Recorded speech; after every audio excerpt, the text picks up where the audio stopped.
It's Mac break time, everybody. We got Andy Anako, Alex Lindsay, and we'll be watching the live blog as the judge reads through 109 pages of jury instructions, Samsung versus Apple, and a whole lot more coming up next on Mac Break Weekly. Netcasts you love. From people you trust. This is TWiT. Bandwidth for MacBreak Weekly is provided by Cachefly at CACHEFLY.com. This is Mac Break Weekly, episode 313, recorded August 21st, 2012. Are you on crack? Mac Break Weekly is brought to you by GoToMeeting with HD Faces. All you need is a webcam and a click to turn your online meeting into a high-definition video conference. Meet with colleagues anywhere in the world, even from an iPad. Sign up for your 30-day free trial today at GoToMeeting.com. Click the Try It Free button and use the promo code MacBreak. And by Ford. Ford invites us tech geeks to join the conversation, submit ideas, and grab your Tech Geek badge at social.ford.com. And by the new Squarespace. Squarespace introduces a new content management system, making it faster and easier to create a high-quality website or blog. Plus, more than 50 new features, including mobile responsive design. For a free trial and 10% off your first purchase, go to squarespace.com. Use the offer code MacBreak8. And by Audible.com. To download the free audiobook of your choice, go to audible.com/MacBreak. This is Mac Break Weekly, the show that covers your... You know, somebody said you shouldn't really call it Mac Break Weekly because we really don't talk about the Mac at all anymore. We'll call it iOS Weekly or something. Joining us from Tampa, Florida, ladies and gentlemen, I give you, in the brown trunks, Mr. Alex Lindsay. It's hot. It's humid. It is, I bet. Tampa. Yeah, working there, right? Not on vacation. No, I'm working here. You're always working. And it's very stormy here. We landed on one... I think we landed on one tire last night. It was kind of... really, I send my wife, I always send her a text that I'm safely in whatever city I'm in. I said safely in Tampa, but I didn't send it until we actually landed because it was a little rough. Safely in Tampa. Also with us from Boston, Massachusetts, Mr. Andy Anako of the Chicago Sun-Times. How are you? Leo, greetings, Alex. Still reading the PDFs from the trial? Still trying to keep up. We're going, and I was right as before I left to come down to the studio, I was reading like the live blog of the jury instructions. Can you believe they're live blogging this now? Isn't it awesome? It's kind of amazing. So we're talking about Samsung held hostage, day 57. It's Apple versus Samsung. Closing arguments began today. The highlight of the week, though, Judge Lucy Koh, with the jury out, asking one of the Apple attorneys if they're smoking crack. Apparently the Apple attorneys gave her a 75-page brief covering 22 potential rebuttal witnesses that the company might want to call after Samsung finished presenting its case, which it did last week. The jury was out of the courtroom. Judge Koh said, "Why would you give me such a lengthy document when, unless you're smoking crack, you know these witnesses aren't going to be called?" Apple attorney William Lee steps forward. This is all from The Verge, which apparently has a reporter in the courtroom, saying, "First, Your Honor, I'm not smoking crack. I can promise you that." Oh, my goodness. Now that is in a courtroom, and then the next step was Samsung subpoenaed urinalysis results because he was entering new evidence. Well, new evidence, yeah. I wouldn't be surprised because both sides are pulling out every stop here. I've never heard a judge talk about someone smoking crack, so I found that to be I'm stunned. Obviously, Judge Koh is just like, she's had it. It's like, yeah. Can we have that? Can we? She said, she told Tim Cook and the CEO of Samsung, whose name I can't pronounce, you guys, you got to settle this. So they had a phone call. You know, remember at the beginning of the trial, they also had a phone call. Judge Koh says, quote, "It's time for peace." Obviously, she's not been paying attention during the trial. She said, I see risks here for both sides, which is an important point. I'm sure the judge has been aware of this, as we have all along, that both Samsung and Apple have had to reveal stuff that they wouldn't like to reveal. That Samsung runs a risk of as high as a $2.75 billion damages claim. I don't know what the risk is for Apple, except maybe public relations. I don't know. Unless they lose, and then Samsung could countersue, right? I talked to a corporate trial attorney about this because I wondered why this close to the end of this close to jury deliberations that the judge would actually say something like that out loud. And he offered an opinion to me that some judges can have a really good way of testing the temperature of a jury, and saying that if both of you want a positive outcome to this, you will find a way to at least agree on what the result will be before you have a result handed down and inflicted upon you. Sometimes that means the person who thinks that they've scored points is about to lose badly. Sometimes it means that this jury is not going to be able to find anything, and they're going to have to start all over again. He couldn't. The person I was talking to couldn't really elaborate on that. He just said that sometimes, if you're inside the courtroom and you have the experience with this, you can tell when the judge is trying to signal to the attorneys that I believe I know something you don't know, and I think it'll be best for the entire cause of justice, as well as my overburdened docket. If you find a Ramada in conference room, you could stay in for the next 2 days and hammer some agreement out. They talked. Attorney Kevin Johnson for Samsung said the CEOs did speak. There was no resolution, just as there hadn't been when they talked back in July. The talk that they had, though, was do you think we're going to work this out? No, I don't think we're going to work that out. They're just going to finish this off. Danish? Okay. I'm not sure. It's like the dog and the wolf. I'm not sure. I could see Samsung saying, look, let's settle this.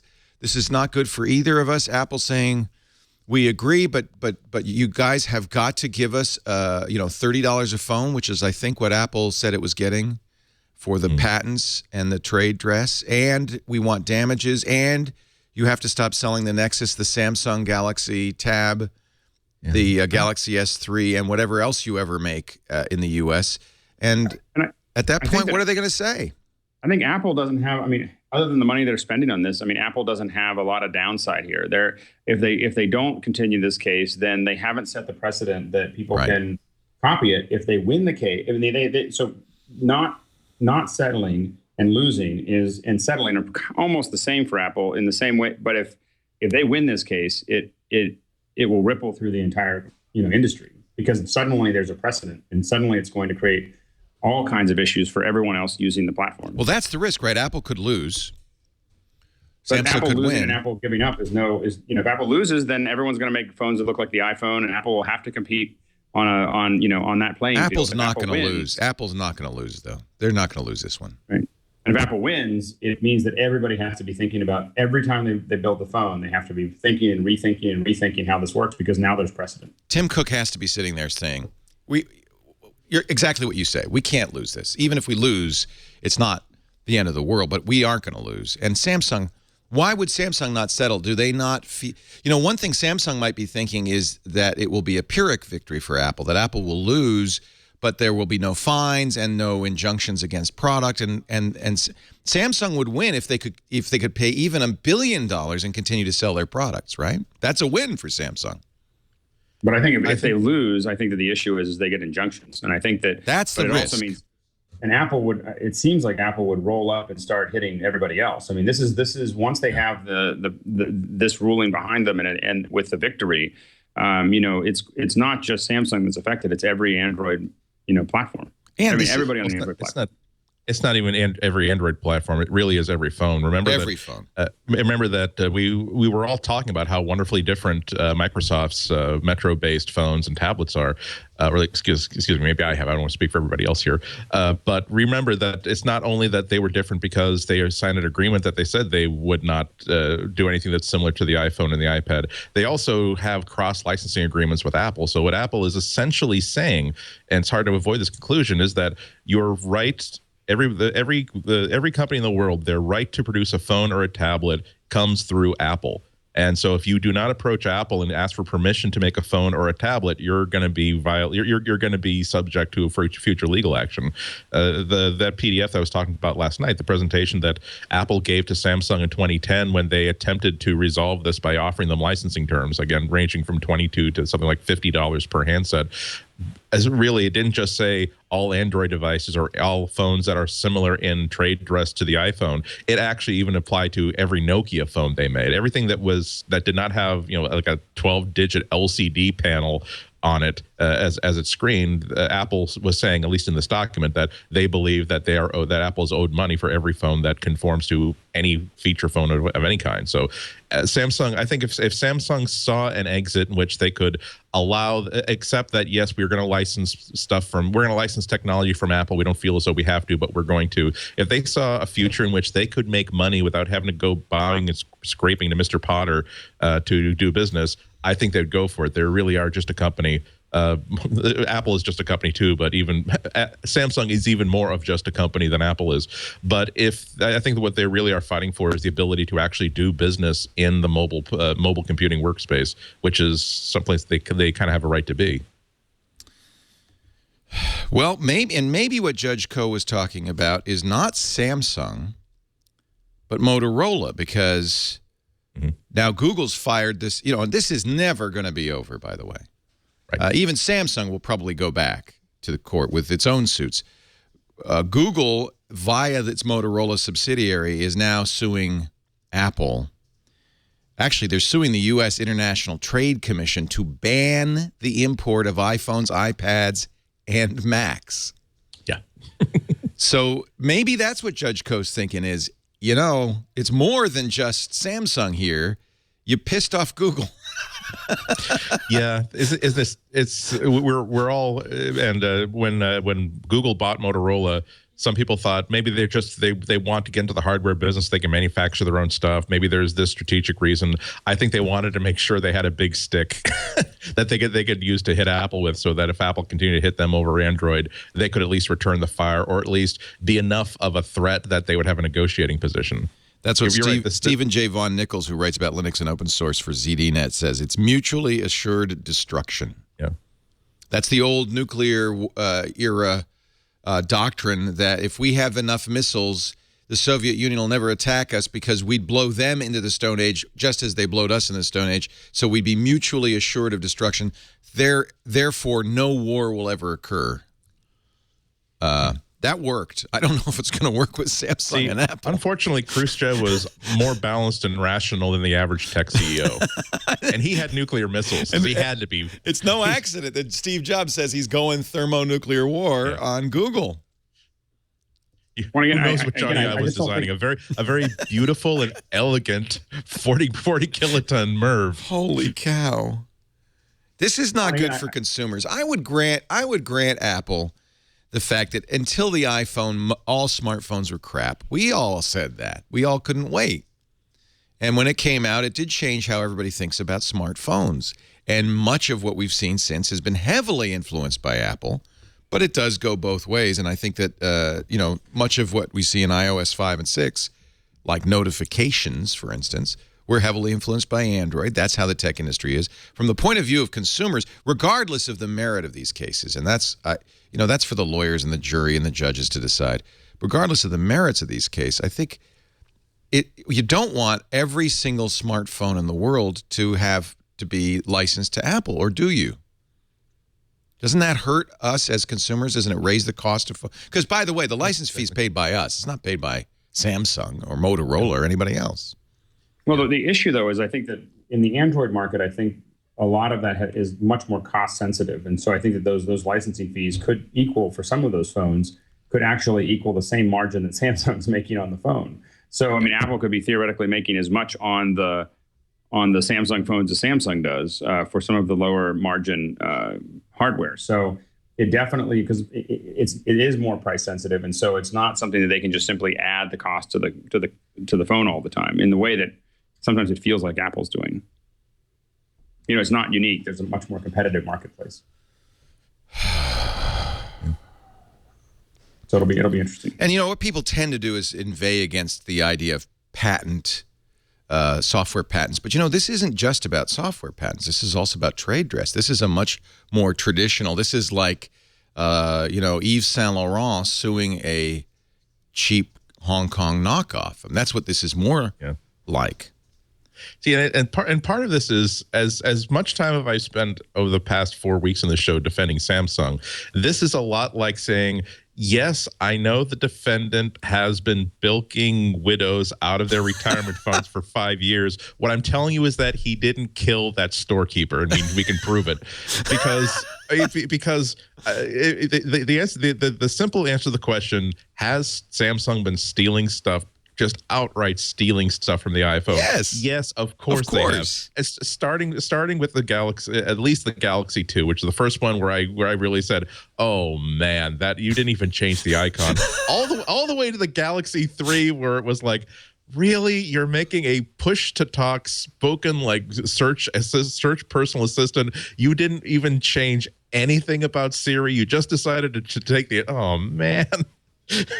Don't you know that you're being sued by a lot of people, Samsung? Just why can't you be like those nice boys and girls in the labs at Google when they decided to say, we're going to do something that's kind of like Siri, but we can do a whole new interface? That's like another weekend's work. Let's just get some sushi in for everybody and just have a whole new interface just so that we can make sure that people know we're not really being that blatant about it. Oh, Samsung.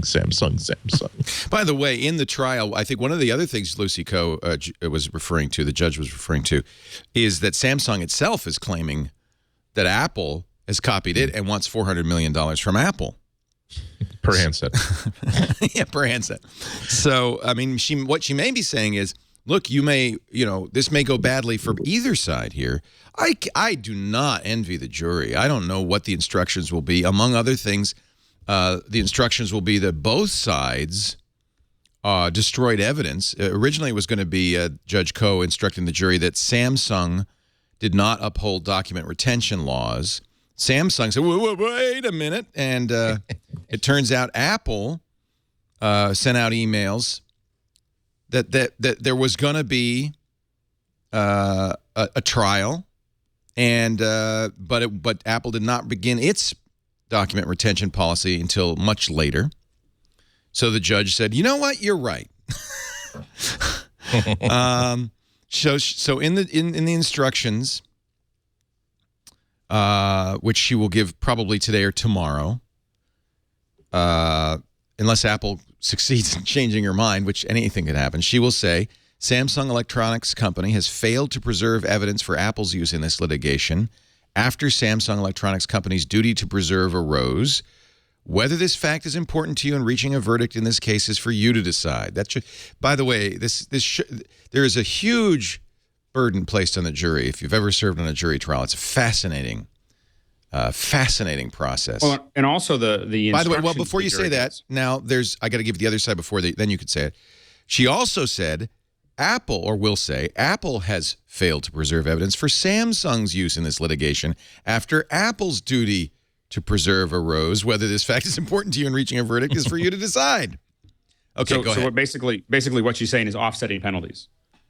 Yes. Yeah. Both sides did it. Defensive holding and offensive holding. Yeah.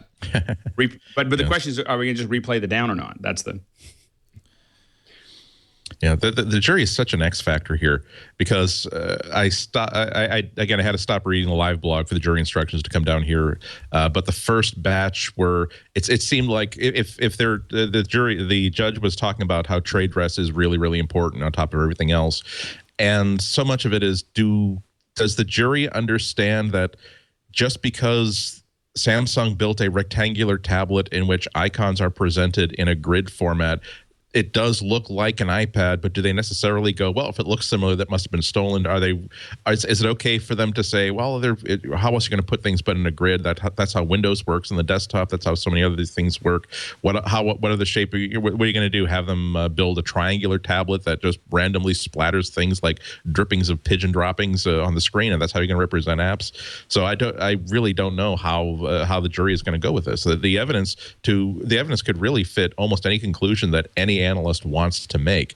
I agree. It could be a victory for anybody. It really will depend on how well this was all assimilated. We're even those of us who are being a little bit overboard and trying to follow all this stuff. We really can't get a handle on this.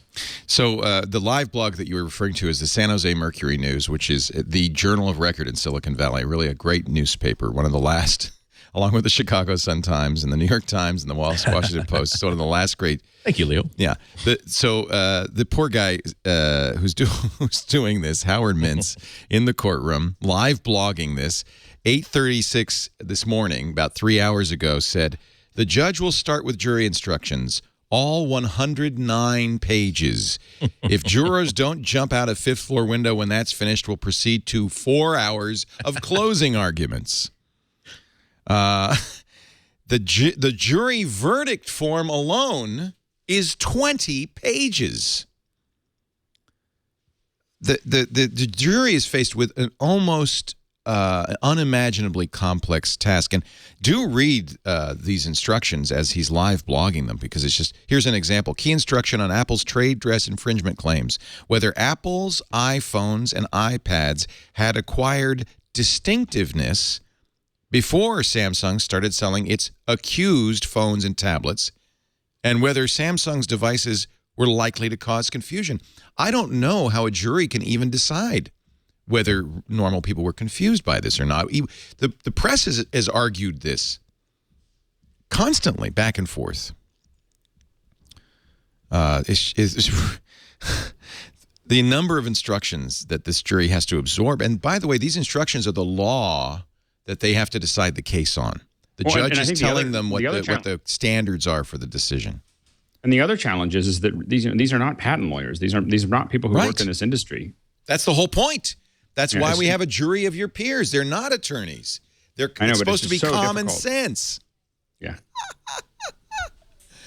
Judge is now, this is the last post from Howard. It was about 15 minutes ago, and then I think he passed out. Judge now in the final stretch, instructing jury on Apple's antitrust claims against Samsung, the antitrust claims. So you've got patent infringement claims, trade dress infringement claims, and antitrust claims. He says these have gotten the least attention and deal with Samsung's alleged handling of its standard utility patents. These are the FRAND, I believe this is the FRAND stuff, where these standard utility patents are supposed to be appropriately licensed at a reasonable price. He says they're sort of the icing on Apple's legal cake. Breach of contract. This is, again, Howard Mintz writing in the Mercury News. Breach of contract. FRAND patent instructions are the types of legal oatmeal that should never, ever be decided by regular people. Yeah. So the entire future of smartphone technology sits in the hands of these 12... Of 12 people who had enough spare time to sit in the courtroom. I mean, usually the people on the jury are older people, retirees. Mm-hmm. I wish we knew more about this jury. Nobody has. I guess you can't reveal anything about the jury till after the trial. By the way, after the trial, get ready, because the next thing is everybody's going to jump on this jury. I remember being in a trial, and then the press jumps on you and says, "Well," and by the way, not just the press, but the attorneys and the judge. Everybody jumps on you and says, "Well, what happened? What do you think? Why did you decide what you decided?" And this is going to be one jury that's going to get a lot of attention. They were told. Wait a minute, Judge. They have been warned. Among other things, the jury was told not to do software upgrades or install apps on the mobile gadgets they receive while they're in deliberation. Apparently, they're going to get all of these things. Yeah. And they've been told, whatever, you're going to have tablets and phones. You're going to have every bit of this crap in your jury room. Do not install any apps on it or do any software upgrades, okay? Well, that's got to work in Samsung's favor because... it's one thing to look at screenshots, but the thing that differentiates iOS devices from Android devices is how well the thing actually works live. And so once they say that, okay, I got 3 apps to crash on this Samsung thing, but the iOS thing is working, no one would ever confuse this crashy, buggy, hard to understand thing to the Apple thing. Congratulations, Samsung. Go with God. You win. It's crap. The physical devices you received, this has been the instructions to the jury, the physical devices you received are evidence in this trial. You may use them in your deliberations. You may connect to the internet through the web browser application, but you must not alter or modify the devices in any way. You may not insert SIM cards into the devices. Once connected, you must decline any software update notifications that may be presented to you. You also must not download any content, apps, music, photographs, or games. Must be tempting. Put a little Angry Birds on there. That's a happy jury room. Well, so I think Angry Birds is really one of the only ways that you can test, You have to put that on there. That's kind of like a basic test. Wow, this is just. I know people aren't. I don't like to lead with the trial, but this is it. This is it. That is the big news of August. Right now, this is the big summer tech story. Yeah, and we're at the end. She's about done with the instructions. There's going to be 4 hours of closing arguments. That'll be after the lunch break. Then the jury tomorrow returns and deliberates. Well, and I think that if they side against Apple or they side for Samsung, just ended. There's the latest from the Mercury News at 11:40 Pacific time, 1 minute ago, 60 seconds ago. 109 pages of jury instructions were completed. Wow.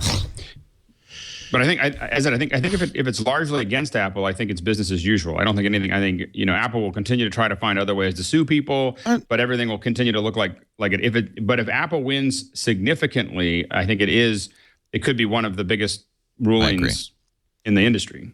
Yeah. If Samsung couldn't mount a defense against Apple, everybody else is just going to knuckle under.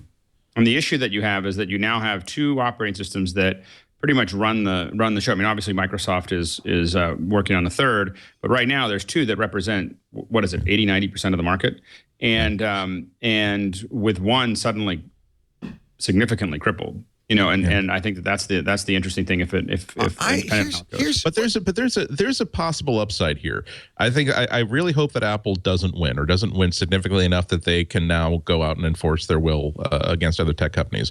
But what I would really, if Apple does win, what I would really love to see is every other hardware manufacturer say, we have to unite and make sure that we can create a product that is essentially Apple-proof. So we are going to build an entirely new unified hardware and software platform where feature number one is going to be for us, the manufacturers, where our patents are rock solid. The design is rock solid. We design it in a clean room environment, and nothing could possibly be said that this is a copying from iPhone. And then because this is now the free and open standard that Apple really can't sue you for using, this becomes the world standard for phones. And the fact that it was designed to make sure that it's not duplicating the iPhone in any way, shape, or form means that it is not going to be designed to duplicate a phone that was designed 6 to 7 to 8 years ago, and it could be something magnificent and brand new.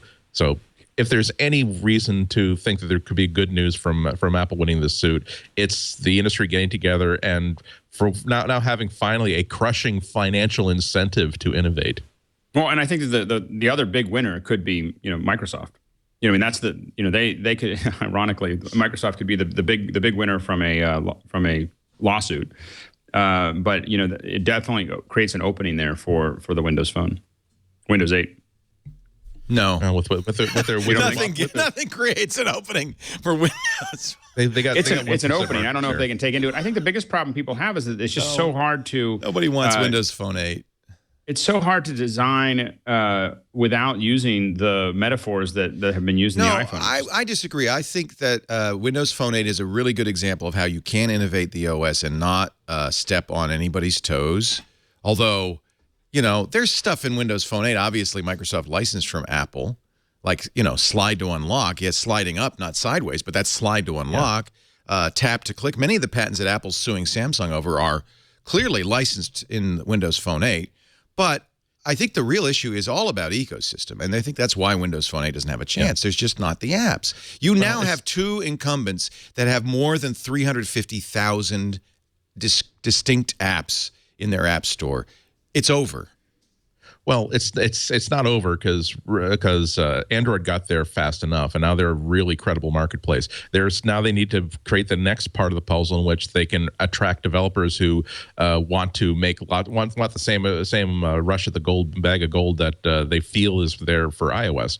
But what gets me kind of bothered here is that I would be okay with Apple punishing people for making anything that looks remotely like the iPhone if they limited that to just elements of the iPhone that I can't go through my closet back in my office and pull out other phones and other mobile devices saying, no, here's a device that has that same feature. Nope, here's another device that has your icon set up like that. No, here's another device predating the iPhone that has like a row of like home icons that stay persistent. You know, if they're saying that you can't do vertical scrolling, you can't do icons on a grid, you can't have a smartphone that does things other than receive and make calls and occasionally get photos via SMS, that's where I have the disconnect with Apple. So I really do think that Android is okay. I don't think that Android is stolen outright, at least not in the way that people are claiming that it was just a copy paste into new hardware. I think there's an important principle here that I hope doesn't get trounced with all the legalese. Well, we're going to watch with great interest. I'm not sure how I feel. I've been going back and forth on this. I carry my daily driver, as they say, is a Samsung Galaxy S3. But of course, like everybody, I can't wait to see the new iPhone.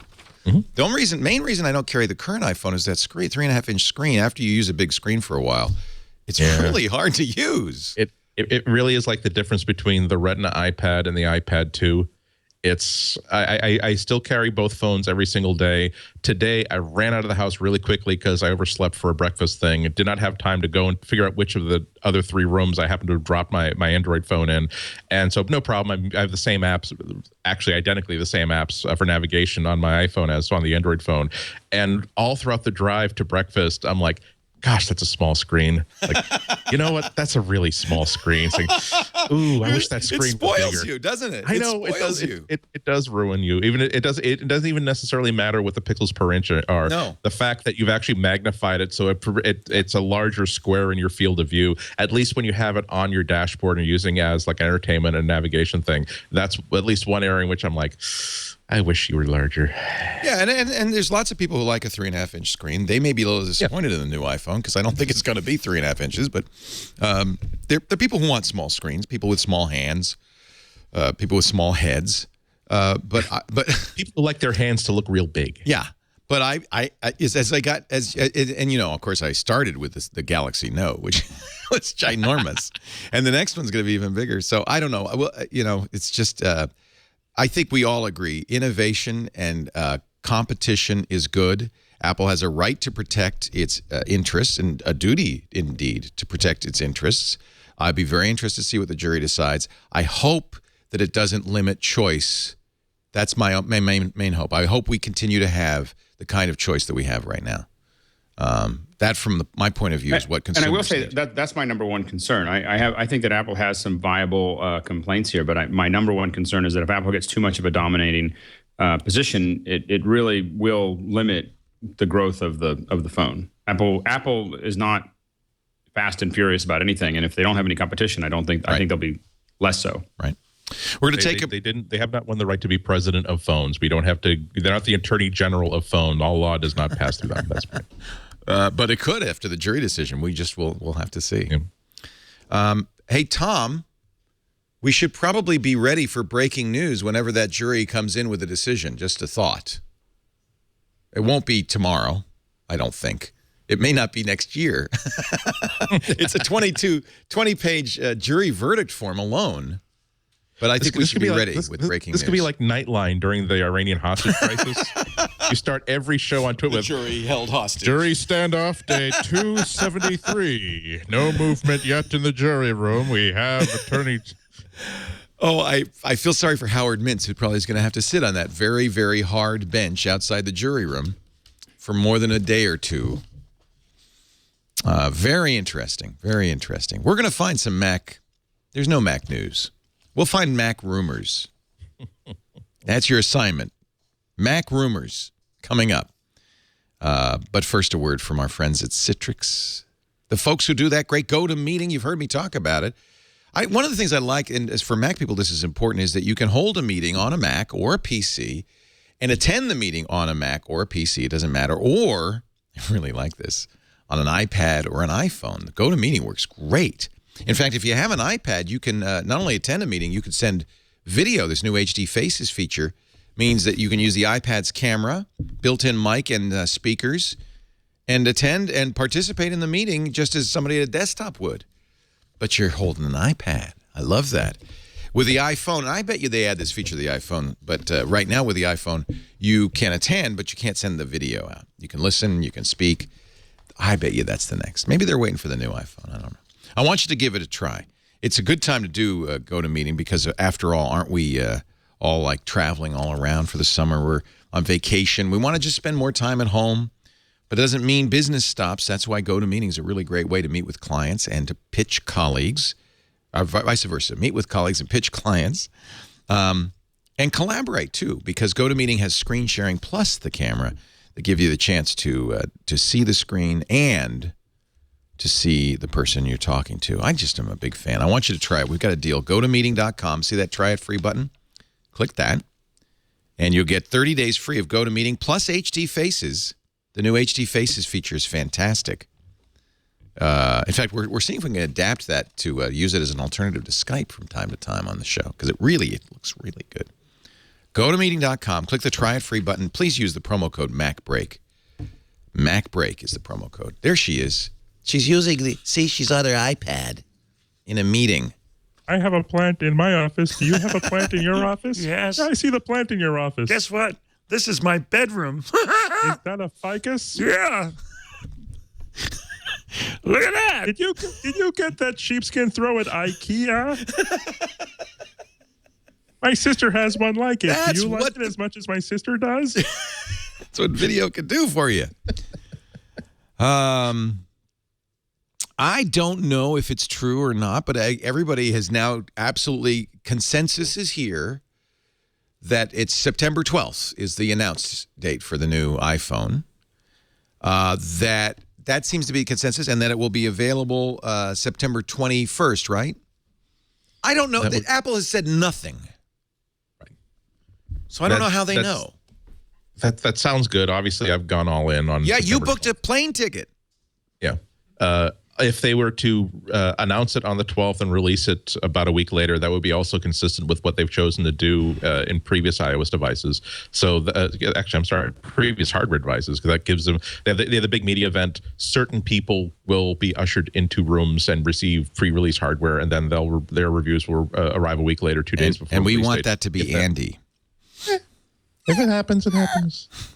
I've got as always, everybody who covers Apple who reviews hardware. If you're smart, you have a plan A, a plan B, and a plan C. And plan C is always, what if I don't even get access to loaner hardware at all? Good, have a plan C. Never count on anything. It's not an entitlement. Have a plan C. So what are you going to do? What's your plan C? Going to go to the beach? Well, see, this is why it's important to make sure that whoever's paying for your hotel room pays up in advance. Make sure that money's gone, no matter what happens. We'll give you the check. Come on. Well, don't worry. We're good for it. You can always bitch on the show that Tuesday, so we know. So it's a Wednesday. It's a Wednesday. Is that what the September 12th is? A Wednesday, right? The 12th is Wednesday. That would also be consistent. So are you gonna? I don't know what. I guess what we'll do is flip flop with Security Now, and have Security Now be on a Tuesday, as we usually do, because Apple always does this to us. Have MacBreak Weekly on a Wednesday. You'll be in the room. If you haven't received an invitation yet. I wouldn't until probably everybody else. The last week in August, right? So I pray that you're not been tarnished. You have been receiving invitations all along, right? Yes. You are not tarnished by your association with the only network. if there have been a couple times I haven't been invited, I don't believe I've been disinvited. It's mostly a choice of it's mostly a case of I live 3,200 miles away. You can't go. And well, yeah, and it's also given the distance between when they usually announce and when the event is, they kind of know that in the past I sometimes will even when I expected an invitation every single time, it was like maybe I would go to 2 out of every 3, 2 out of every 4, because sometimes it's like I just can't. There are other things I need to spend $1,300 for. Like I'm covering this other event on the other side of the planet. Like 2 months from now, I really can't spend $1,200 for 2 days in San Francisco, and so I have to decline. But so don't worry. I don't believe that I've been tarred and feathered by my association with the mighty TWiT network. So we have from YouTube. The source of all things good and wonderful in the world, this leaked official Apple iPhone 5 promo video that will be shown, Andy, while you sit in the keynote watching. This is what you will see. Before designing the iPhone 5, we studied how customers use their iPhones, and we discovered something pretty interesting. People only use iPhones to take photos of their food. They're sad and alone, so they use pictures of food to create the illusion of a fulfilling life. With that knowledge, we went back to the drawing board.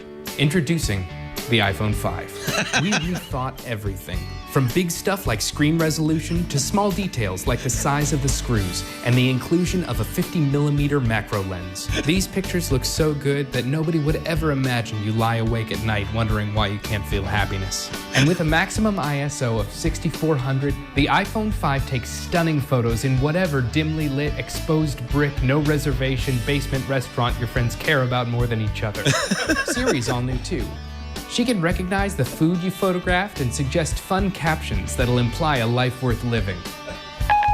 Chickpea salad. Nom nom nom. I am happy. I am happy. I am happy. The iPhone 5 is a game changer. Its photos are sure to garner all the likes, hearts, pluses, pins, stars, reposts, reblogs, retumbles, and retweets that you've used to replace. It's a digital SLR for those who are listening. I've been using the iPhone 5 for a few months now, and it's already turned my life into a seemingly enjoyable lie. Last weekend, I was having brunch with my girlfriend, but we had nothing to talk about.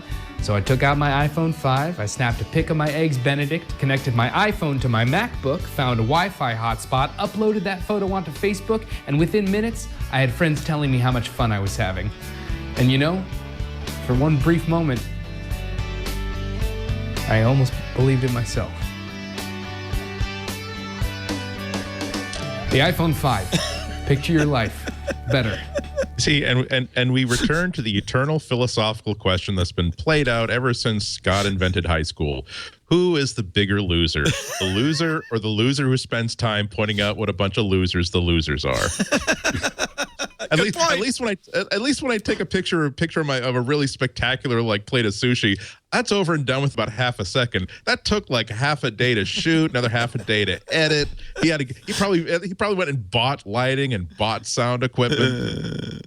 It's funny, and it's you know, okay. I mean, it will probably be a very good camera, but I think there'll still be a phone. I believe there won't be a hand grip or a bayonet lens mount. No. There is a point to be made, though, and I found this interesting. I talked to some real people the other day. It was an amazing experience, and I don't want to, not one I'd like to repeat, but it was a really at the time I found it really informative. And one of the things they said, which surprised me, we were talking about phones, and I thought, oh, here's a chance to get some, get some on-the-ground research. And I said, well, because some of them had Android, some of them, and I said, well, why don't you have an iPhone? And they universally agreed that people buy iPhones not because of the technology, because it's hip. There's a lot to. Do you think that that's true?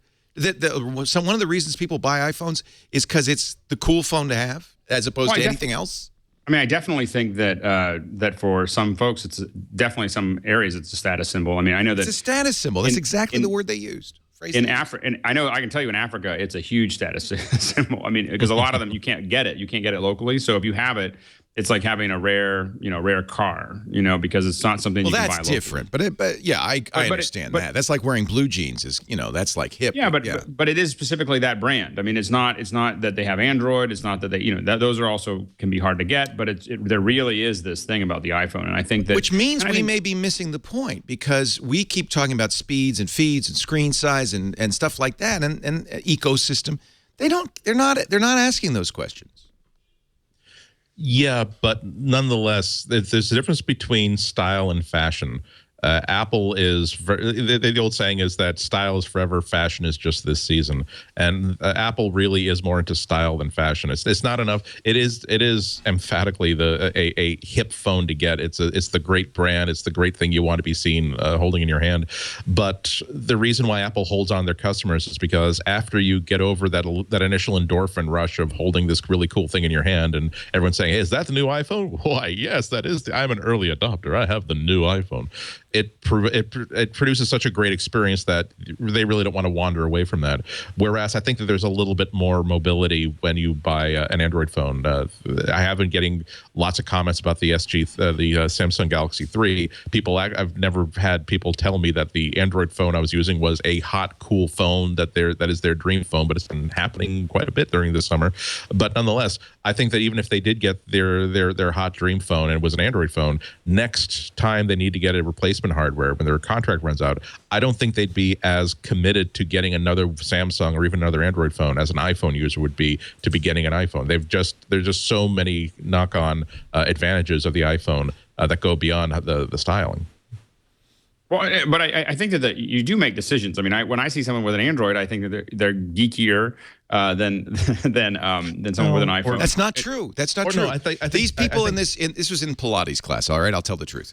And these people had Android phones, and they were very comfortable with them. They knew how to use them. They, in fact, were not high-end Android phones either. They were inexpensive. I think one of the reasons people choose Android is there's a perceived cost factor. Right. Right, because I said, for the folks that I see, mostly I think that either they just walked in and got a phone, or they're geekier and they want the extra features. If I see a BlackBerry, I usually think that they're either connected to the government or just really having a hard time figuring out how to move forward. For an iPhone, is kind of the average. I mean, you look at the BlackBerries, you're like, really, you have one of those? I mean, am I the only one that thinks that? Yeah, no, I do keep my eyes out. I am the guy who will be looking at someone's hands every time I pass through any public space to see what kind of phone they're using. And I've been seeing more and more non-iPhones in people's hands as a proportion of the marketplace. I think part of it is because other iPhones have been, other smartphones are becoming better and better and better. Like they're not as good as the iPhone, but they've certainly gone beyond that level where people say, okay, this is good enough that I'm not noticing how bad something is, and a lot of other factors come into play. And once you get above that level, it becomes an issue of, I have devoted exactly 1 hour of this afternoon to replacing my phone. I'm going to go to the Verizon store that's near my house on my way back home from work. I'm not going to go seek out an Apple store. I'm not going to go comparison shopping. I'm going to walk in there, and whichever one strikes my fancy and I get a good deal on, that's the one I'm walking out with. And then they'll be very, very happy with that for the duration of their contract, because they're not looking for those finer points, those finer elements. You can spend 3 months and $2 million trying to figure out exactly the right pixel dimensions of a back button to make sure that ergonomically you have the most perfect design possible, but there's a good chance that nobody's going to notice or appreciate it. Well, and I think that I think really between the high-end Android phones like the S2, S3, I think those are, I don't think that they're better or worse anymore. I think that they are equal. They're just different, and in some cases better. So I don't think that I think it's just an interesting thing with the interface. Like if you go to DC, I fly a lot through Dulles and Reagan, and then there's BlackBerries everywhere. That's BlackBerry land because of the government. Yeah, exactly. Yeah.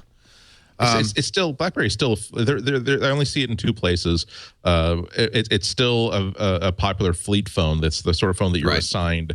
And also I see them in movies where somebody's seen using a smartphone, because BlackBerry will probably pay you to put a smartphone in Steve Martin's hand in the big year. They probably will not. iPhone is saying, no, we'll let you use our phone. We're not going to give you, we're not even going to give you a freebie. I mean, we don't need. You got to buy that phone. Steve can use his own iPhone if he wants. Yes. Well, I can tell you one. You think that I'm starting to think that maybe I should move to LA and start like a consultancy business like that, because in every one of these phones, like the Big Gear is a particularly good one, where Jack Black is using like an old-fashioned flip phone. Yeah. Steve is using a BlackBerry. I'm thinking that my job is to be, I will hire myself out to movie productions to teach these actors how to use a BlackBerry and how to text message using a 9-digit keypad, because they're used to using iPhones. They have no idea how these damn things work. Backwards tech help. Retro tech help. That's a good business. Alex, help me set up the LLC on this. Give me some lawyers. RetroTechHelp.com. Well, most of the time when we do those with the movies, there's nothing on the screen at all. They're hitting whatever they're hitting, and it's it's a green screen. They try not to show it because it looks dated when you do. I was just somebody saying in the chat room, and this is true. I was just thinking, Aaron Sorkin's newsroom, it's all BlackBerry. They're all using BlackBerries in that. I don't know if that's because of promotional consideration or because Aaron Sorkin is kind of a Luddite. You know where they're not using BlackBerries or Android? Yahoo. Marissa Mayer just gave her entire staff new iPhones. 10,000 iPhones. Now, the articles are saying, oh, this proves that Marissa was bitter about Google and it's a little shot across the bow. I don't think so. I think she just doesn't want to revolt. If she gave that staff Android phones, they'd be pissed. Well, I think that they want here comes the iPhones. Google. But wouldn't they, if she had given out all Android phones, the Yahoo staff would have been like, oh, here it comes. Yeah. Google, executive comes in and forces Google. They're just trying to make us Google. I think this is kind of an obvious choice. Well, isn't it also possible she wants every single one of her employees to be running the exact same platform? So if they're going to be using Yahoo internally as a skunkworks for their own social media stuff, they know that they don't have to worry about having 3 or 4 different platforms supported. It is, even Google gives you a choice. Google says you can have a Google phone or an iPhone, or maybe even more. They might even offer a BlackBerry and a Windows phone. I don't know. But it's interesting because what that also kind of presages is that for Yahoo, mobile development's going to be primarily iOS. Yes or no? I don't know if it necessarily says that. I think that it's interesting that she decided to do it. It could be a simple goodwill gesture, saying everybody gets it's an Oprah moment. You get an iPhone, you get an iPhone, and saying, well, thank you. Could you not have given us an iPhone in November when the new phone comes out? That's a good point. She got a deal. But she was trying to also avoid that Christmas moment. We've all had it where you go, oh, Aunt Belle, an Android phone. It's a Tam-Tang. Thank you. Tablet. Oh, thank you. Yeah. Boy, thank you.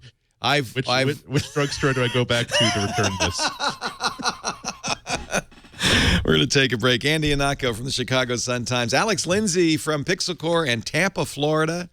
I'm so glad, Alex, you made the effort to be with us. It's just not the same without you. We appreciate it. I know you're on the road. Will you be in studio anytime? Will you be here September 12th? I guess that's the big question. Yes. All right. So I actually started saying this, and I have the logistics. I'm not sure, but you're going to be in the room at this supposed Apple event, Andy. So maybe what we'll do is we'll set up a camera outside the room or a Skype system up outside the room, so you can come out immediately after you try it. You got to try because they'll have the demo room. If I am favored with an invite, I shall do exactly that. Bring your okay. Then I won't say this out loud. Because I was going to say, bring your portable broadcasting kit so that you can go into the room. You know what? He would never do that. I should probably bring like a laptop or something and hold it up in front of me. No, the stage so we can. He would. Andy, no, that's exactly not what you should do. Yeah, okay, no. Good. Andy is a journalist with a major metropolitan newspaper who has vast amounts of integrity and follows all rules to the letter. So he's a safe invite. I will be too busy typing. Live blogging. We're brought to you today by the Ford Motor Company, and they have a new site they want you to know about, social.ford.com. It is a really interesting idea. It's a place where you can put your ideas for new Ford vehicles. It's a place where you can read articles. It's designed really for, I would say, the geek. In fact, you can go there. They have a badge thing, which is great. You can grab their variety of badges you might want to grab. Warriors in pink. That's interesting. The classic Ford. But this go one more to the right, and there it is, Tech Geek. I want the Tech Geek badge. I want this badge. You can download it. I don't know what you do with it. You could share it. You can. I don't really know what you do with it. You get it. Here's my Tech Geek badge. Oh, I have quite a few. I didn't know that. I have quite a few Tech Geek badges here. What's going to happen now that I've opened it? I don't know. Social.ford.com. You can also go there and read articles. Lots of great stuff. I have a little article on there you might want to read.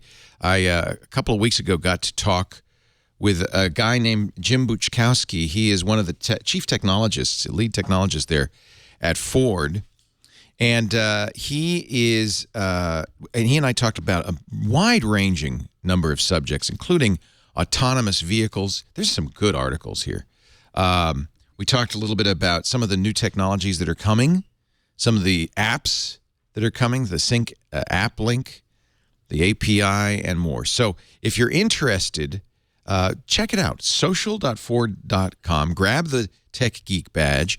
There's videos there, and this is, I think, one of the neat things is the ideas. You can say, look, I think this would be really cool. And here's a guy saying he wants a lower ride height on the F-150 because of the convenience of a 4x4. I mean, these are great. He says you should offer an F-150 with a 4x4 ride height. I don't even know what that means. But those of you who do, you see, here's one, a track app migration package to owners of, that's 2012 Mustang owners. Oh, yeah. Okay, I like that. Oops. I guess they didn't. I don't see I got a 404 when I clicked on it. Some really cool stuff here. Seating, EcoBoost. I love it. I wish you'd check it out. If you've been wanting to, this is better than a suggestion box. If you've been wanting to pass along your ideas to Ford, if you've been wanting to share your Ford story, share your Ford images or videos, I love this. Oh, look at that.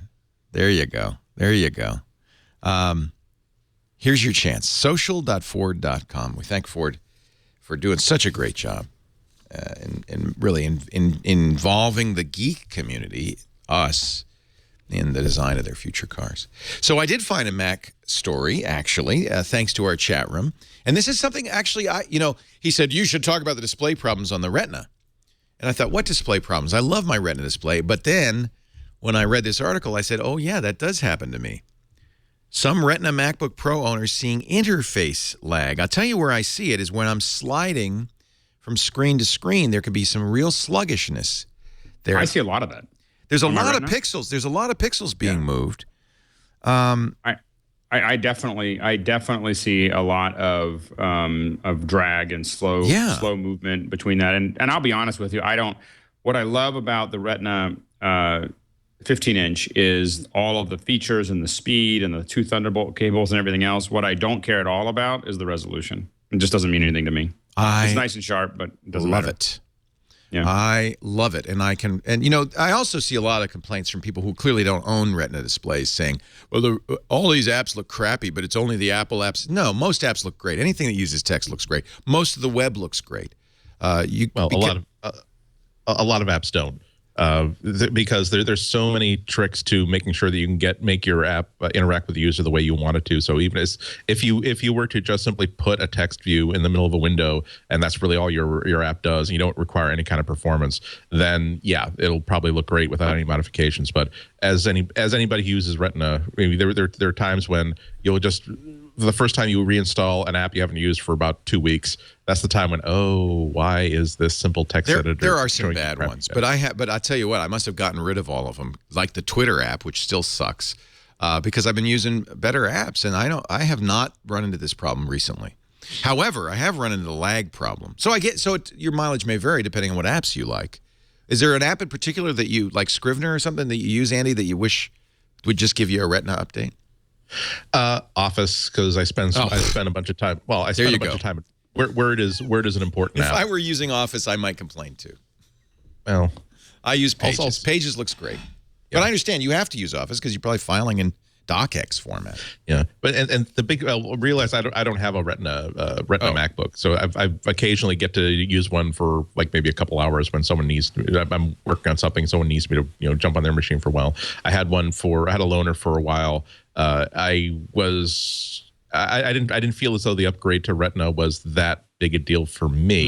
Use it. I was using it like every day for about a month, and even then I was switching between my actual personal 15-inch MacBook Pro and this one, and I absolutely appreciated the higher definition, but it wasn't like the difference between the new iPad and the iPad 2, where I almost can't use the iPad 2 the same way I can use the new iPad because of the glaring difference. God, I love it. But the real point is that it's not whether you value the extra resolution or not. The fact of the matter is that an app that doesn't display high quality text really looks like garbage next to one that does display high quality text. So this is yet another thing that a developer has to worry about, where if you have a really good word processor, a really good art program, a really good anything, and you were focused on spending 2012 putting the next 1 point whatever release up there and adding all kinds of new features. Well, now you really have to put the new features in the next revolution on the back burner, because it's now your job to make sure that it looks as good as it did before Apple released this brand new MacBook.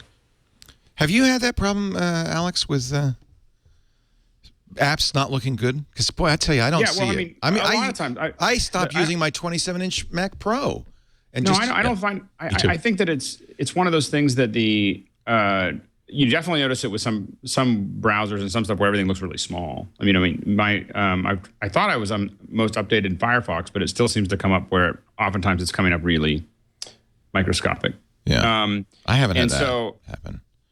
Yeah, and so, but that's been the big issue as far as the other apps. And I have to admit, I'm frustrated because I feel like there's lag. I feel like there's a lot of processor speed going to all I care about is performance. And so I'm frustrated that I feel like there's processor speed being used up on the display that could be used up somewhere else. And so I haven't really gotten to a point where I really like the new display preferences of all this, make it better for the external monitor, internal monitor, and all those other little bits. I felt like I didn't have enough control with the last version where I had, where I couldn't select 1080p or 720p or whatever. Now I have even less control, or I have even less dials on the, on my display preferences. And so I find, I'm a little, I have to admit that I think it definitely looks better. I don't think it doesn't change my world as much as the performance and all the other things that are going on in everything else about the laptop is the best computer I've ever used. The monitor looks great, but I just feel like I'm giving up processor speed to something that I don't really care about. Well, here's what CNET is saying. People are finding, if you're having this lag, which I have had, and I just, I kind of live with it. It's like, it's only when I'm sliding, it's only in a few situations when you have Safari running and you're sliding screens. All the time. Yeah, all the I see it now. Like now that I've read all these articles, I'm seeing it. But I think I was internalizing and saying, well, it's laggy because it's moving a lot of pixels. So here's what they suggest, that these are things people have tried and apparently have helped. Run a general maintenance routine that deletes caches. Turn off automatic graphics switching. Yeah, the first sounds like voodoo. This second one sounds like it might do something. There's a control panel, or I'm sorry, system preference pane. Oh, I used Windows. There's a system preference pane in the Energy Saver where you can uncheck automatic graphics switching. So what it will do is there's two graphics cards on the MacBook Pro, all of the MacBook Pros. One is an NVIDIA GeForce, on ours it's a 650M, and the other is the motherboard, the Intel motherboard graphics. And to save power, to save battery, it will switch to the cheaper motherboard graphics. And I do think, I think if you're on battery, my experience has been, I think that if you're on battery, it almost always goes to the lower, it is really doing the best it can to extend your battery. So I think that, because I definitely noticed that I had that on, and when I wasn't connected to a power source, I was definitely noticing a lot more of the drag. That makes sense. And then finally, for some people, apparently reinstalling OS X can fix it. That's a pretty extreme. They say format and install, not just a system upgrade. Now, I did do the upgrade in place, and maybe that's it. So I'm going to have an opportunity to do that because I just ordered, and I'm kind of excited, a new SSD for the Retina. This is the first third-party SSD. You remember iFixit saying, there's no user serviceable parts in here. It's all glued together. Well, Other World Computing, and I've bought these upgrades for my Air, and I really like them, is offering a upgrade for the Retina to 480 gigabytes for $579. It's a little pricey, but I'm going to do this on. Maybe I could do this on Know How. We can take apart the Retina on live TV. That'll be, Ayaz likes that. Yeah, because he wants to see me suffer. This has, they say, not only is it bigger, it's obviously bigger, but they say it's faster, uses the full 6 gigabytes per second SATA performance. So I'll do a benchmark, too, to see if it's worth the upgrade. We'll see how easy it is to do. Now, another thing I tried on the Retina, I put the new Windows 8. Windows 8 is out. Last week, the RTM version of Windows 8 shipped to developers. And I think there's even a free Eval edition that you can get for Enterprise. So I put that on. I thought, well, this would be interesting. So I put that on the Retina. Because I don't know if Windows 8 has the drivers yet for the screen. It did. It worked pretty well. It's fine print, but it looks good. It's usable. I'll bring it in. You know what? I should have brought it today. I should show you. And then I'm told by Windows experts there is a DPI setting in there that I can change that maybe make it more like what the Mac's doing.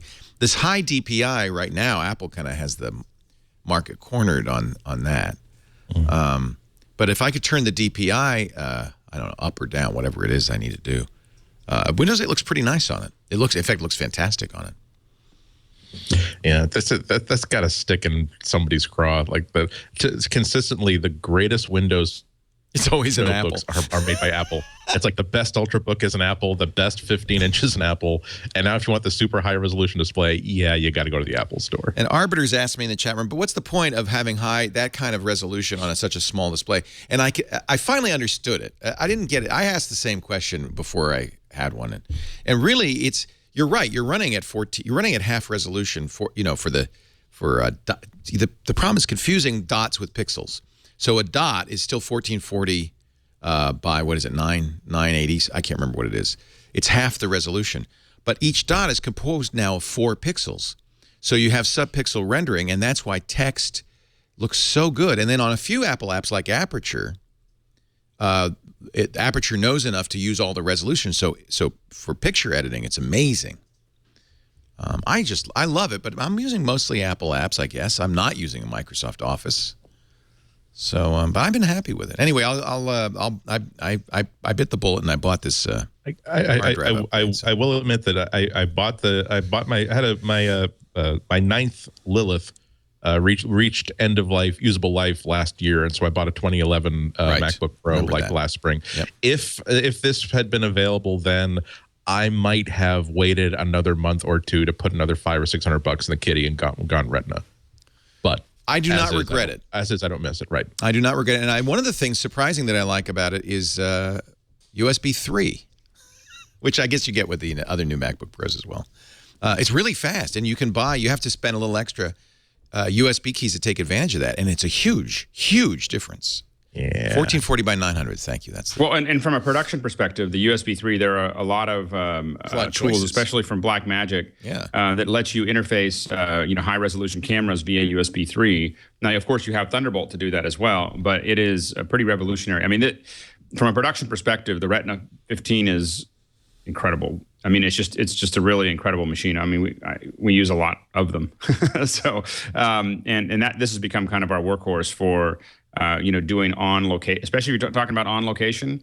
You can we've hooked 4 HD cameras into a laptop and stream to online in multiple resolutions, and it just burns right through it. It's a pretty incredible machine. It's fast, and I like. Well, I sound like we're doing an ad for MacBook Retina. I'm not doing an ad for it. To me, I've drank the Kool-Aid on this one. I really, really like it.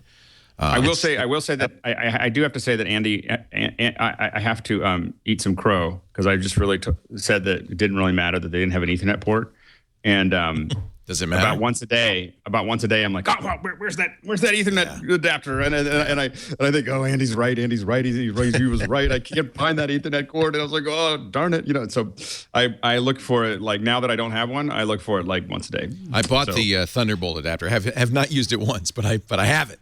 Oh, now I have the Thunderbolt and the USB 3 because I don't know, and the USB one because I don't know which port will be left over, and I really wish I had one more USB port because I use the 2 constantly. And thanks to the chat room, this just in, Verizon is now imposing vacation embargoes September 21st through the 30th, according to Mitch Craig in our chat room. Thank you, Mitch. So it sounds like, and the email that went out was prepare for impact. TechCrunch has the story that a trusted Verizon employee has confirmed the carrier is having an all-staff vacation blackout Friday, September 21, which was the nominative date that the iPhone would ship to the following Friday. Boy, you don't do a vacation blackout unless something important. Maybe the Queen's coming to town. I don't know. Yeah. You suspect that maybe somewhere inside Apple there has been a discussion about how useful secrecy can be and how sometimes secrecy is not terribly useful. Right. That if you decide to say that it's now that if we're 2 months away from the launch of the iPhone, where everybody and his mother knows that there's going to be a new iPhone almost certainly this time, if it helps our partners to be able to plan things a little bit earlier, if it helps journalists to be able to plan things a little bit earlier, to simply create a world in which they can be a little bit more open, not open enough to actually let advertising materials out the barn door, but at least enough so that it doesn't matter to us that we tell our people 2 months in advance that no, we are not going to allow you to get you please don't book a vacation then, because I know normally it's not a problem, it's not, but it is going to be a problem this specific week of the year. I don't know one way or another, but it makes me suspect over the past year that maybe at some point Apple is experimenting with sometimes when you keep the lid on the pickle jar that tight, it becomes a lot more difficult to do business. Well, doesn't it feel like it's become more open in the last year in general? I mean, I just feel like we have a lot more information. We're not back to the pre-Steve days where you knew everything Apple was going to do for the next year and a half. But I definitely feel like those dates and what's going to be part of it have become much more certain. It's not really, secrecy is not the point. Control's the point. Right. And judicious control of what people know is a great marketing tool. That's obvious. Well, and in fact, I would say this is a refinement over the idea of blanket secrecy. The refinement is, we'll tell them exactly, and we'll use the Wall Street Journal to do it so everybody knows it's true, and we'll tell them exactly what we want them to know when we want them to know it. No more, no less. And the news outlets that are getting that are, by giving it to certain news outlets, obviously you're also doling out influence. Like if you want to have that, you will not do knockdown articles about our manufacturing processes. Interesting point. Sorry about that, New York Times. You won't be getting that tip. All right, we're going to take a break, and we're going to find out what the most valuable company in the history of the world is. The answer might surprise you. But first, this picture of the TWiT staff reading the hottest new novel in modern fiction today. Ladies and gentlemen, I give you the Diamond Club. Oh, my gosh. This whole Diamond Club thing has gotten out of control. I was shocked. Shocked, I tell you. It seemed to be written in gibberish. All right. How many personal days do the staff get to take off for spanking? Has that become a thing now? There's like Mini Muffin Monday and it's Spanking Saturday? It's Spanking Saturday here at the TWiT Brick House. We're brought to you today by the good folks at Squarespace.com. The new Squarespace is here. The new Squarespace is here. We're very excited. Squarespace 6, we've been waiting for it. I've been playing with it for, it seems like since September, I think. And it is beautiful. It is sweet. And it is a complete redesign. So let me tell you what Squarespace is before I go much farther. It's not the software alone. It's the best hosting plus the best software. And really, by tightly coupling the two, you really get the best of both. For instance, you cannot bring a Squarespace site down because it's such great hosting. And because they know what kinds of traffic they're going to get, they can do things that no other host can do.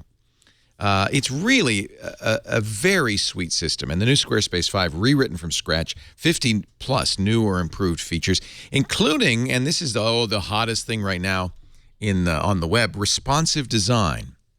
So instead of having a mobile version that's different from your desktop version, that's what everybody did until recently, you have one design that is so cleverly implemented that it works on any size platform. And as mobile becomes more important than desktop, this becomes key.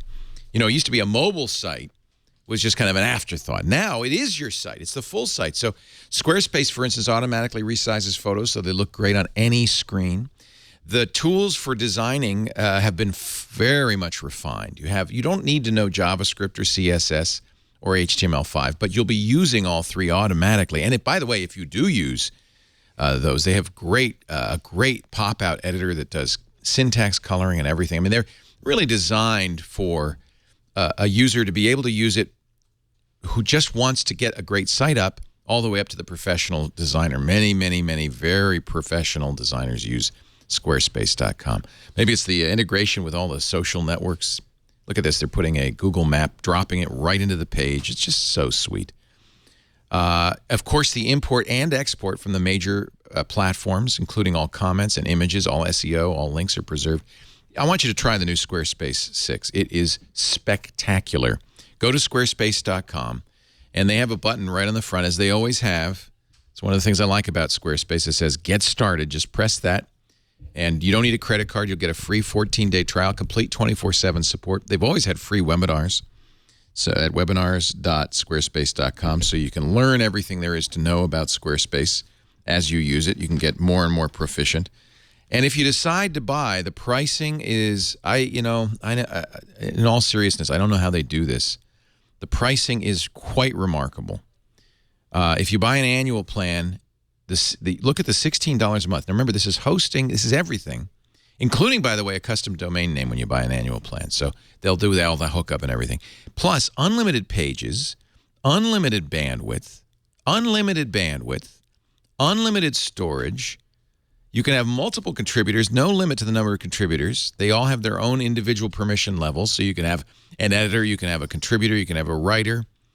You can do it all. I mean, this is $16 a month when you pay I mean, as soon annually. as you consider the whole hosting thing and then the hosting costs and realize that everything else is WYSIWYG on top, this is just kind of a no-brainer, for $16 a month. That's amazing. Zen says it's not spectacular. It's going to put us web developers out of business. No, it's not.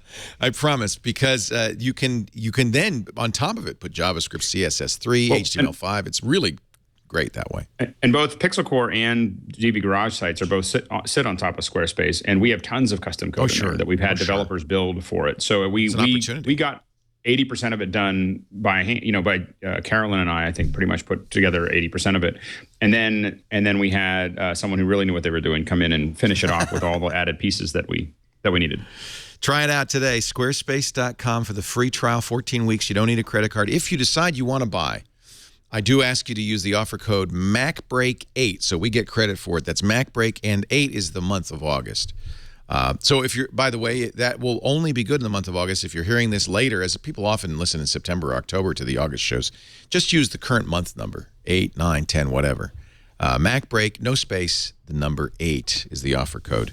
Squarespace.com, everything you need to build the best darn website ever. The most valuable company in the world. The Catholic Church. Besides the Catholic Church. I'm sorry. What is the Catholic Church, Alex? Well, you might get this wrong in Jeopardy. Every news organization jumped on this one and announced that Apple was the most valuable company in the world ever seen. Bloomberg, CNN Money, Wall Street Journal. Apple is now the most valuable company of all time. USA Today, All Things D, Reuters. Well, yeah, but you got to adjust for inflation. So Apple's $622 billion market cap is, I'm not saying it's not good. I'm not saying it's not big. It's huge. It's massive. It's okay. I'm not turning it down. I would like to see it slightly better next time. I'm saying that let's not get out of control. Let's not get cocky. I mean, there's more, always more. Can every one of you at Apple say that you really did your hardest every single hour? This is going to come up during a performance review. Interestingly, it is not IBM. At first, the Columbia Journalism Review said, "Oh, we've done the calculations, and if you adjust for inflation, it's nope, it's not." The largest company of all time in history, adjusted for inflation, is Microsoft. 1999, Microsoft was actually worth about $856 billion in $2012 dollars. So there's still a ways to go. Wasn't IBM 1.3 trillion? No, that was an error. Adjusted? Oh, okay. They made a mistake. They double adjusted for inflation. They adjusted it once and then they adjusted it again. It was a little mistake. So it's funny. Of course, this is when we think about value. This is, of course, is the publicly traded market cap. Right. That's all. It doesn't really mean anything because there are quite a few companies that are private companies that are considered more valuable than this. Right. Large infrastructure companies that. Oh, that's interesting. Like Bechtel or something, or Halliburton might be. Yeah, I'm not sure. I don't know what their value is, but I think that there are. I think there are ones that are considered larger than this that just simply stay very quiet because they're not publicly traded. Right. Cargill. Archer Daniels Midland, the country of China. Those might be worth more. But the publicly traded companies, Microsoft, $19.99 is still the benchmark. So you're right, Andy. Don't get complacent, Apple workers. There's still more to go. I don't know. I'm always amused by these things, as though unless you actually have like a money bet on what Apple's market cap is going to be at any given moment, why do you care? Yeah, I know. It doesn't matter. But really, all you care about is a company healthy or is it not healthy? Is it growing or is it contracting? I mean, when there's another non-Apple news story was how many units Microsoft thinks that they're going to sell of Microsoft Surface later on this year. And a lot of the speculation is just completely irresponsible. There are a couple numbers I've seen that seem like they're kind of on target, and some that are absolutely irrational. But there are people lined up to say, "Oh, they'll never sell 3 million of these. It's a complete failure," ignoring the fact that so long as a company creates a market for themselves where none existed before, that's great. See, people. It reminds me of the late night wars a number of years ago when Letterman moved from NBC to CBS, and he was the Letterman show was the #1 late night show in that slot for about a year and a half until Jay Leno took #1 and pretty much kept it for the next 4 or 5 years. And a number of people, again, as though they had money bet on this outcome, were saying, "Oh, well, geez, that's NBC did. Oh, what a bunch of losers. CBS. Oh, too bad for Letterman." CBS is like, we had nothing going on in that time slot, and now we have a hugely successful program that sells a lot of advertising. We are not sad about this outcome. So it's when it kind of dispirits me when I hear so much of this rah-rah, our company's doing better than this other company. When no, it's not your company. You purchased a phone that doesn't give you any that doesn't give you any stake in this company whatsoever. Yeah. It's what it really is horse race journalism, and we're all guilty of it. And we just love a winner, and and it's coming around the turn, and it's Apple, it's Texaco, it's Exxon, it's Apple, it's Texaco.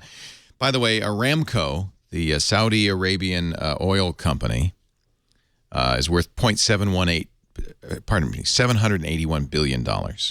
So that's, I guess, the largest, and that's governmentally held. It's private. Oh man! But now I really am impressed. Apple is officially oil wealthy. it's in the oil. How rich it's beaten Exxon, and it is now on its way to beat Aramco. Yow! Like if Apple were like a musician, they would own giraffes in their backyard. That's how much. That's what their level of wealth is like at this point. They're actually beating the State Grid Corporation of China. They would, if Apple was this size, they would build an absurdly round headquarters in spaceship Cupertino. Yes, exactly. I still think it's going to take off. I think they're not telling us that yet. It's just going to start spinning and just go up into space. Couple of quickies before we get to our tips and picks of the day. Apple, I don't know what to make of this. I'm not going to do the retail Apple firing and then not cutting back on it. I don't care what that. I don't think it's kind of a meaningless story. It sounds like it just sounds like they were tinkering with how many sales staff they have compared to what they're doing. It doesn't sound like they were making any big decision. They were just playing around with the mix of technology and staff. It's not a story. I mistakenly talked about it in TWiT, and I realized, what am I talking about? There's nothing to say here. Nothing. Move along. Apple TV. Big kind of rumor stories in the Journal and elsewhere about Apple wooing cable companies and wooing content companies. Very confusing. Apple is prepping a new Apple TV, says PC Magazine, but it's not a set. It's maybe a set-top box that they're trying to get the cable companies to go for. Will it announce it at this announcement coming up next month? I don't know. This is Will Greenwald writing in PC Magazine. This is speculation, I'm guessing, not informed. At this point, if I were putting $10 on it, I would be putting money not on an Apple-branded TV set. It would be on just getting iOS into TVs. That seems sensible, right? Sell the Apple TV technology as a platform in televisions. Or I don't think it's going to happen. I don't think Apple does that. Apple doesn't.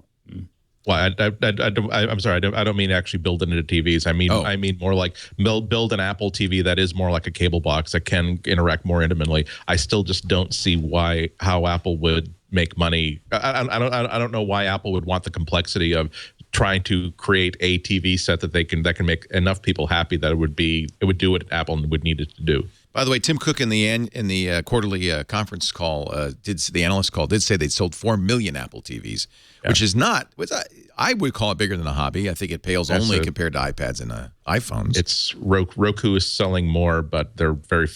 It's as a hobby, they've got one of the dominant platforms for internet. They're in there. That's pretty good. And that's pretty good. Two sources said that the Apple's looking at a cable-compatible Apple TV to be integrated into television sets. This is according to Ars Technica, Jackie Cheng writing in her Infinite Loop column. And what some have said is that the idea Apple has is essentially that there's no difference between live and on demand. That even 30 seconds into a live show, you could press play and watch it from the beginning. That it's instantly on demand. And that makes sense for users. The only question is are the cable companies and the content creators going to allow this? Yeah. And it's such a mess out there. It's so complicated. Also, a television set is absolutely the most proletarian consumer device you can possibly find. Everybody expects you pick up a remote control, you push the red button on it, and things happen. And so there are a lot of people out there even people who are not necessarily 80 years old, who expect them to pick up a program guide, scroll down to the show they want to watch, press the OK button, and be watching that program. That they don't really think in terms of buying from a store and then streaming. So it's a really difficult, complex problem with a lot of layers to it. It strikes me that's a problem we should be solving at TWiT. I mean, we don't have the complex stakeholder interrelationships. We could just do it. I think people are just going to have to age out of the system. Truly, right. That's right. I don't mean that as a joke. I mean, I agree 100%. Yeah. Well, and I think one of the things that I think is interesting is what we saw in the Olympics, where we found ourselves fairly detached from the live event. It was at first I was very upset that we weren't seeing it live, and then I just learned that I kind of want to see it happen anyway, and I'm going to watch it on demand later, and I'd rather have it all in one place and not jumping around, and I thought that was actually possibly a huge liability for the live sports industry of spending 2 weeks watching a high-profile event where you got used to the idea that you wouldn't watch it live. That you just watch it some other way. If you've read about changes in the Twitter API, and a lot of Twitter developers are very upset, but TapBots, which makes, in my opinion, the best iOS Twitter client. I really love the TapBots client on iPhone and iPad. And TapBots has been saying that they're going to make TweetBot for the Mac as well, a desktop version. Their response to the Twitter API changes is, don't panic. TweetBot for the Mac is still coming out. TweetBot for iOS isn't going anywhere. He says that because we have so many users already, we're not threatened by the user caps. We will modify our client to comply with any API display requirements. We're going to work with Twitter. So he says the beta of TweetBot for Mac will be coming soon, shortly followed by the final release in the Mac App Store. I currently use and love Osphora on the desktop. That was an iOS app that Don McAllister told us about. And they've made a desktop app. And the reason I use it is because it's retinized. But it's also just great. You can shrink these icons down on the left, and it just makes it very easy to tweet in real time. I'd like to see more of a real-time feed, but I think that might be a Twitter issue. All right. I think we're going to take a break, come back with your iOS, your Lion, and your picks of the week. Are you ready, gentlemen? If not, you have 1 minute. Red 5 standing by. Red leader, red leader. Let Rover come over. No, that's a different game. Audible.com. It is the place, my friends, for the best audiobooks in the world. 100,000 plus great recordings, wonderful books. One of the challenges is to go to Audible and browse through it and go, oh, I'd like to read that. Wait a minute, I want to read that. So here's what we're going to do. We're going to give you a book free. It plays on your Mac. It plays on your PC if you happen to have one of them lying around. It also plays great on your iPhone, your iOS devices. The iPhone app is great. The iPad app is just the iPhone app, but it works very well. Your whole library is available to you. Download it and listen at any time. They have it also for Android and Windows Phone. I'm a big fan. And you know that. I've been a big fan now for, 11, 12 years. I have over 500 books in my library. One of the things I love about Audible is that your library is always available to you. So I can say, I want to see everything I've ever purchased in the, 20 years I've been, 10 years, what is it? Since 2011, I think. Or no, I'm sorry, 2001 or 2000. So let's see, more than 600 items now. I love it. And they're all available to me anytime, not only here to download and put on my iPod, but also in the app, which on the iPhone or Android phone. What are you listening to? Andy always has some great recommendations. In fact, I pay careful attention to his because I tend to listen to his stuff. I'm nearly at the end of that Phil Rosenthal book I recommended a week or two ago, You're Lucky You're Funny, which is quickly becoming one. I think it's certainly one of my favorite books ever on Audible. It'll certainly be in the top 5, no question. Lined up on deck when I finish that is a book I encountered, Fear and Loathing in Rolling Stone, The Essential Writing of Hunter S. Thompson, which is a highly curated selection of prime Hunter S. Thompson pieces for Rolling Stone back when he was still able to really step up to bat and swing and connect with the ball. The legend of Hunter S. Thompson has kind of expanded beyond his actual output. It's almost not something we should joke about. I mean, he was part of what made his writing so dynamic and his story so rich were all the drug abuse and all the craziness he got involved in. Unfortunately, it had a really serious effect on his ability to focus and do that same kind of journalism later in his career. So the idea of having a really good curated collection of his stuff. So this has all been handpicked by Jan Wenner, and I think there are also letters and also comments from Jan Wenner himself about how this thing works. So it's I did listen to the sample. It's the other good thing is that it's not narrated by Hunter S. Thompson. I have listened to something narrated by Hunter S. Thompson in like the 80s, and that the charm wears off pretty damn quick. Yeah. And then when we started going to, give me the stuff I need to read. And then there's an expletive, bastards, rat-sticking bastards. I'm going to read a damn thing. I don't know. I'm looking through the Hunter S. Thompson bibliography on Audible, and there's a ton of stuff, but I don't think any of it's narrated by him. So I'm sorry. This is a commentary track, I think, on Fear and Loathing in Las Vegas. Okay. William. And I'm looking for, this is going to be great. He's going to talk about like the experience, and all of it is just like an open mic as he watches this movie and not paying attention. And it's rat blanking bastards became part of my vocabulary for the next. You know what? I'm going to rent that movie just for the track. I can't wait to hear that. That's my ringtone, but it can't be used in mixed company. So this is good. This is 18 hours worth of Hunter S. Thompson's best writing, as carefully edited. It's called Fear and Loathing at Rolling Stone, The Essential Writing of Hunter S. Thompson. That was where he did his best work. I highly recommend that. I've read most of this stuff, but I would love to hear it again. But that's just one of many books that you could choose from. I'm just looking through my library here on my iPhone. I mean, just have a ton. I just got The End of Money, which I'm really curious to read about. It's talking about the new ways of exchanging value that are, post money. But look, these are every book I've ever had. It goes on and on and on and on. There's a really good Audible app for all platforms so that can great. just get this in the crowd. So I can switch between the iPhone and the Android phone and an iPad really easily. Yep, love it. I dig it. The one thing I wish they'd have, and I'm sure at some point they'll add, Amazon owns them, so Whisper Sync, which means that when whatever point I'm at on one device, it would automatically jump to that point on every other device. I would just a pitch to get that because I would love that feature. But I just, you know what I do? I just make a note of what minute and second I'm at, and it's easy to go to the next app. Here's how you can get Fear and Loathing of the Rolling Stone or any single credit book free right now by going to audible.com/MacBreak. You will be signing up for the gold account. That's a book a month. First month's free. First book's free. You can cancel anytime. It's yours to keep forever.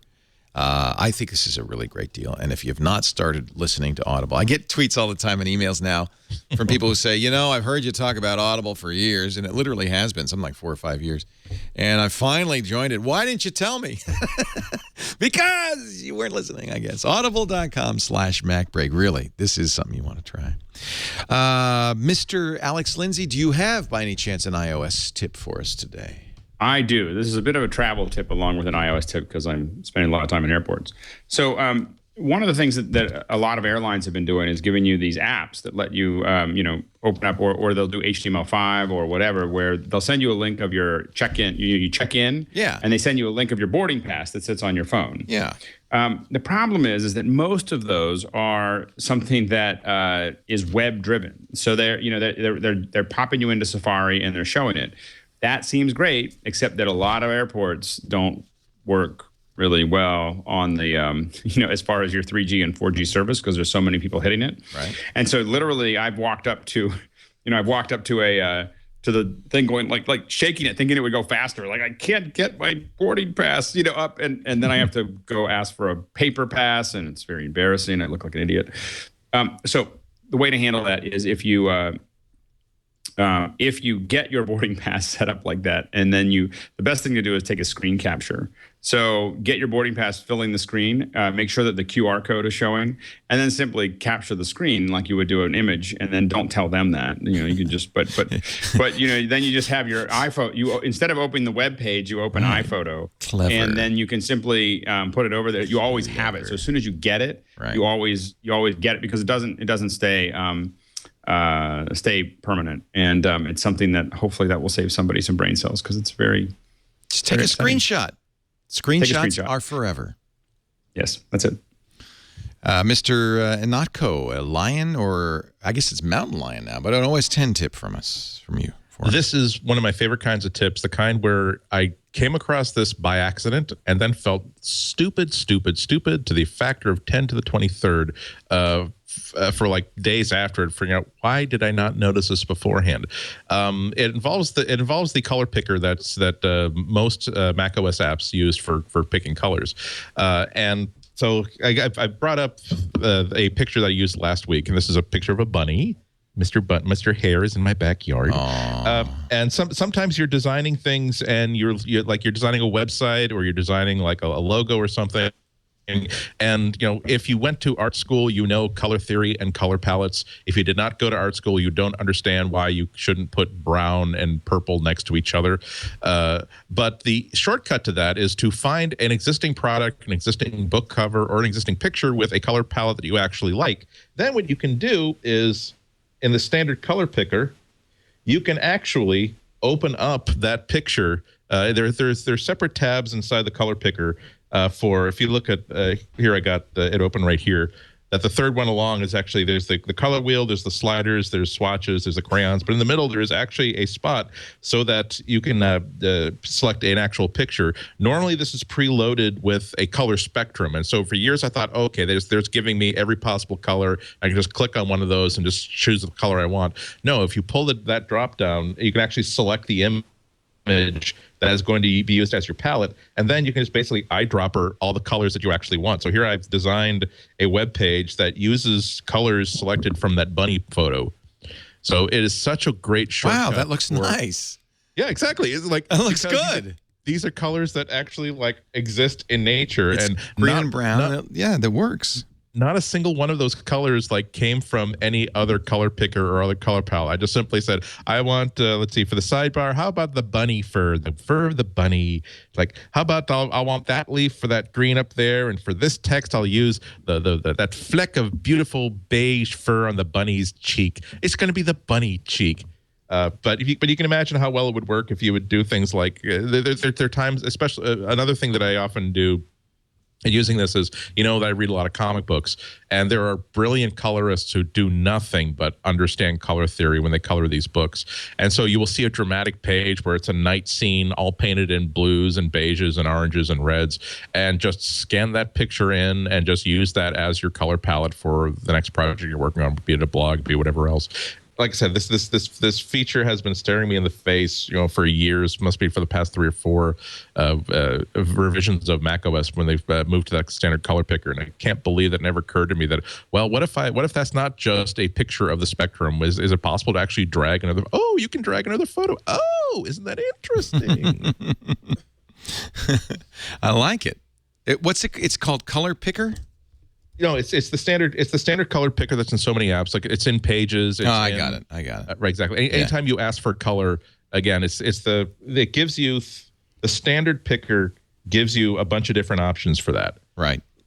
Like again, color. Do you want the color wheel? Do you want hue, saturation, brightness sliders? Do you want swatches? Do you want the crayons? The third one along, the one that actually looks like a landscape, is the place where you can actually just drag in a photo and use that as the eyedropper sampler to just grab colors from where you want. So, if you're using a kind of a Mac app that does everything right, Safari probably does it, I would guess. Well, it's not. Safari isn't an app where you choose. No, you colors. don't choose colors. You're right. It has to be somewhere you choose colors. Anyway, it works in Pages. Would work in Keynote. It would work in right. Certainly. Time for our picks of the week. You got the talking stick, Andy Yanako. Why don't you kick things off? Very quick one. Grummel, Gruml, which is a really good free Google Reader client app for the Mac. It's the other standard for pick if you want like desktop client for your Google Reader subscriptions is NetNewsWire. NetNewsWire has a lot more features. You can do offline stuff. You also don't necessarily have to be. It does better for offline stuff. The problem is though it's free with ads, and if you want to use it ad free, it's $15. Grummel is as good at the basic stuff, and it's completely free. GRUML app.com. Alex Lindsay, your pick of the week. So I use a lot of webcams, and one of the problems with webcams, of course, is if you don't have, we were used to also having professional cameras where you have tons of control over your color and exposure, and a lot of times the webcam is just doing some kind of auto exposure, auto color, and depending on where you put your head, it can work or not work. Well, there's a new app. I talked about a kind of a hack that was out there before. There's now a new app in the iTunes store that actually allows you to control your webcam settings directly, and it's a lot easier to use. It's called Webcam Settings. And I don't know, it's $7.99. If you really want to look good on a webcam, this is much easier than the hack that I think I had talked about before. So simply what you can do is, like for instance, if I click mine to manual now, I have a little slider, and you can see that I'm controlling it. This is not like Eyeglass, which is basically overlaying a correction on top of your webcam. This is actually changing your webcam settings.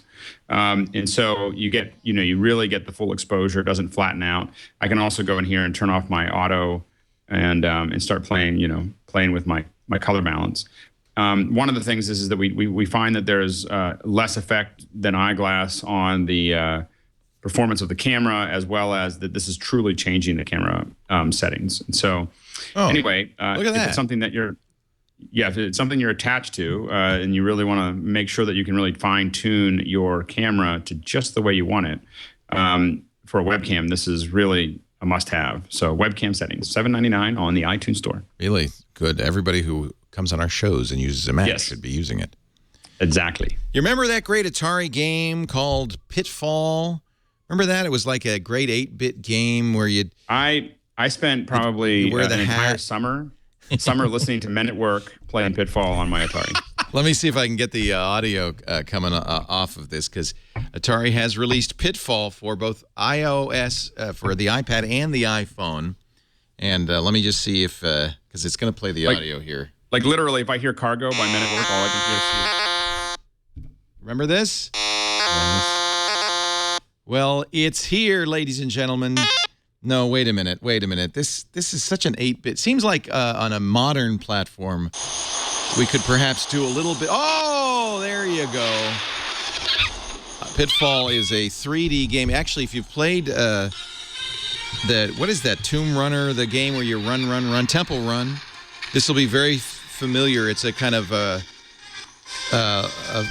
third-person running, jumping, escaping game. But I actually kind of like the pitfall metaphor for it. You're kind of I missed the rope. Let me try that again. Let's see here. Whoa, yeah. Rope. Oh, yeah. I don't know if you can see this, but it really is fun. 99 cents right now from Atari. If you've been playing a lot of Temple Run, it'll seem pretty familiar. It's not straight on its sideways, although as we get a little farther along, it'll come straight on. It moves around in its perspective, and it's pretty challenging. A lot of fun. Oh, man. Pitfall.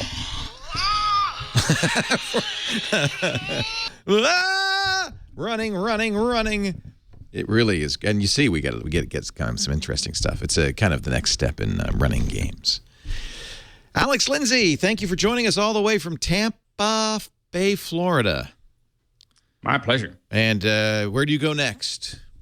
I'm going to be in Tampa for a couple weeks, and then I'm going to Charlotte, and then I'm might be going to Paris, and then I'll be home. I'll be home just before the 12th. Okay. So. By the way, not Atari. It was on the Atari. It's an Activision game, of course. How could I have been so foolish? Well, we look forward to having you in studio for the big announcement in a couple of weeks. That'll be can't wait. Fun. Yeah.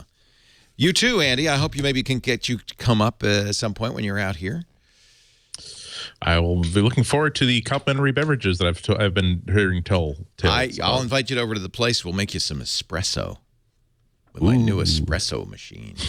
Ooh, it's good. It's good stuff. Andy Anako writes for the Chicago Sun-Times. He's also a blogger at www.cwob.com. Thank you all for being here. We do MacBreak Weekly, 11 a.m. Pacific, 2 p.m. Eastern Time, every Tuesday on TWiT. And, of course, after the fact, you can download on-demand versions from twit.tv/MBW or wherever you get your better podcast stuff. And, Alex, I just realized we kept you a little longer than we planned. I'm sorry.